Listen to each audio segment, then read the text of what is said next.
Cuba tengok komen dekat atas. Encik ni nak beli emas public gold untuk dihadiahkan pada isteri.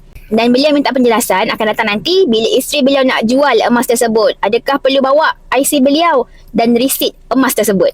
Soalan yang pertama, boleh sangat. Isteri mana yang tak suka sekiranya suami hadiahkan emas? Lagi-lagi emas 999.9, emas yang mempunyai keturunan yang paling tinggi. Yang kedua, emas public gold ni siapa-siapa pun boleh jual. Hanya perlu bawa emas tersebut dan IC orang yang nak pergi jual. Tak perlu bawa IC pembeli asal. Bagi emas public gold yang baru, semua sekarang dah berada dalam kad, dah berserta dengan gold certificate sekali. Berbeza dengan emas public gold yang dulu, emas dengan gold certificate berasingan. Kalau hilang tak ada masalah, tetap juga boleh jual, cuma public gold akan tolak sebanyak RM10 sahaja. Semoga bermanfaat dan menjawab soalan. Untuk tahu lebih banyak lagi ilmu tentang simpanan emas dan public gold, boleh follow saya, Syahidah Bujaman. Bagi yang masih lagi belum ada akaun emas public gold, nak mulakan simpanan emas di public gold hari ini, boleh isi borang biru yang ada dekat bawah.